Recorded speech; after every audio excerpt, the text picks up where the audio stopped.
we all see the same episode, and we all have a different interpretation of it.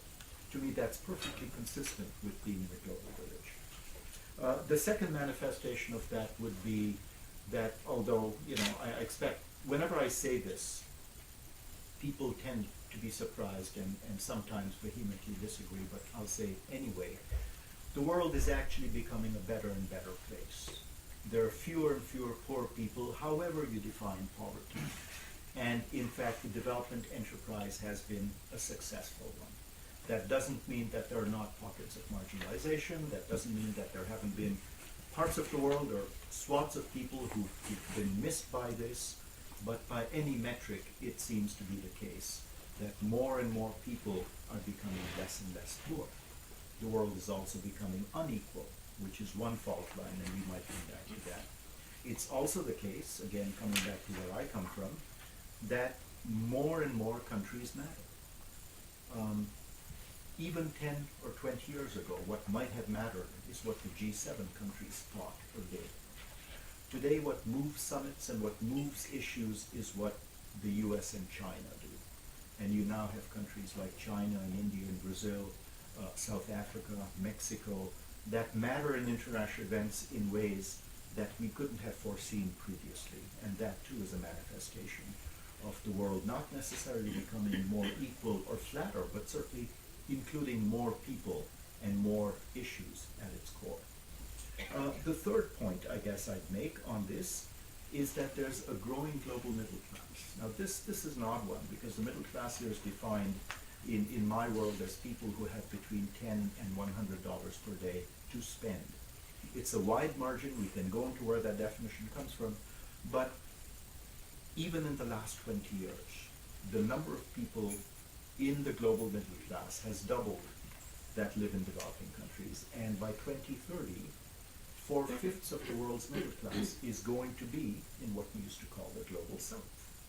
So middle class values, middle class aspirations, all the things that we think drive social democratic, liberal Western societies will be driving countries that we didn't think belonged to that mindset. But they do, and they will. And the fourth point I'd leave you with is that we now confront not necessarily new problems. I don't think climate change is a new problem. I don't think regulating or managing the internet is new. I don't think pandemics are new. We've had versions of these throughout. But the spillover effects of these, as witnessed with the, for example, a wobble in China shakes financial markets around the world. The spillover effects of these, the transmission channels are faster, where we see each other's issues more quickly and feel them more quickly, which brings us together. And that in turn has implications for how we might organize it ourselves, which I'll say for another time. But those, David, are my opening thoughts. Thank you.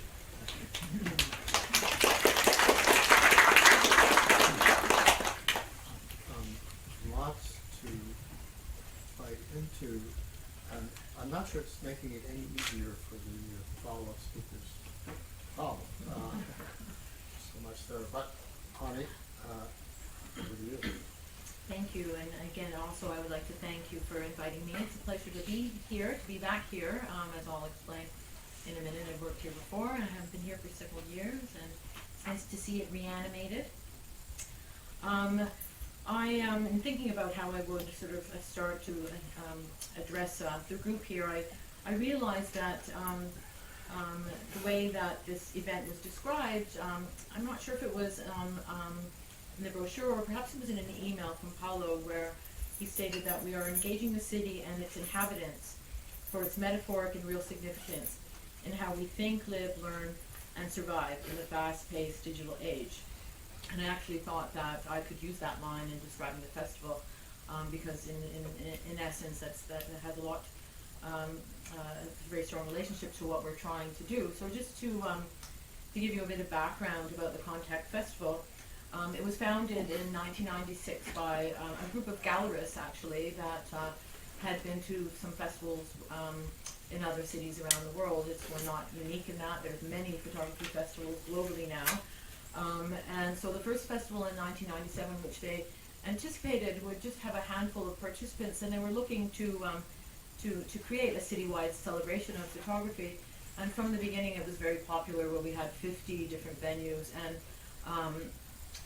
more than 100 artists and photographers participating. And the range of participants was very broad. It included everything from cafes to the Art Gallery of Ontario and many things in between. And so now this year is our excuse me, our 20th anniversary is approaching. We take place every year in May, and last year's festival included more than 175 venues and 1,500 participants. And so we still maintain a democratic nature in the way we do things. Anyone can participate if they're able to pay a fee that we require in order to produce the festival. We're largely supported, though, by all kinds of agencies. We're now called Scotiabank Contact Photography Festival, so hence our title sponsor, but we have a full range of support from throughout the community, private and a lot of public funding. I started with the festival in 2002, and it was very much a grassroots organization.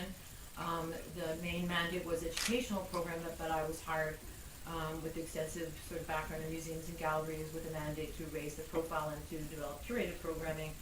And so I established the following year in 2003 a public installation program, where it was in part because we didn't have our own venue, we didn't have a gallery, but I really wanted to further engage the city.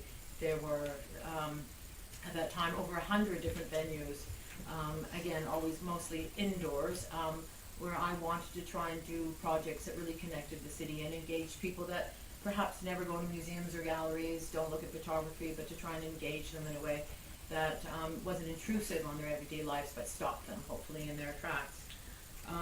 And so it was really, we started using traditional advertising spaces, billboards, transit shelters, subway poster, and what has grown to be the really key aspect of that is that it's not just about putting an image in a place, it's about the relationship between the image and site. Anyone can put a picture anywhere and it may look nice, but we're really trying to drive issues about the content, and we do that in a variety of ways. So it's the strategic positioning, and it's about highlighting perhaps issues that are very specific about the place that we're putting photography in, or perhaps expanding upon that and connecting with larger global issues. So we've produced a number of projects over the years, doing that, growing as we went along, with thanks to funding from governmental organizations. And then in 2005, we started what we call our primary exhibitions, and those were developed in partnership with museum spaces predominantly. And soon after that, we started developing a theme as a way of really structuring and focusing our activities separate from what all the other participants in the festival were doing, still regardless of whether they're in galleries, cafes, courtyards, whatever, the full range continued. And so we really tried to connect with what's going on globally in the field of photography, what are the issues that are being addressed. And we don't just sort of take one aspect of photography, looking at photojournalism, at documentary, at fine art practices, etc.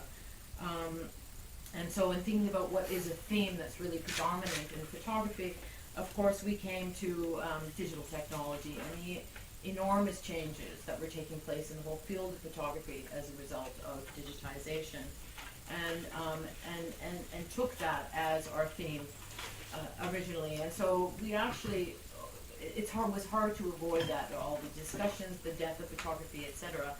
And as we delved into that, of course, McLuhan's writings kept emerging from various places, and so it was in 2010 we established a theme called Pervasive Influence, and thinking about the pervasive influence of photography.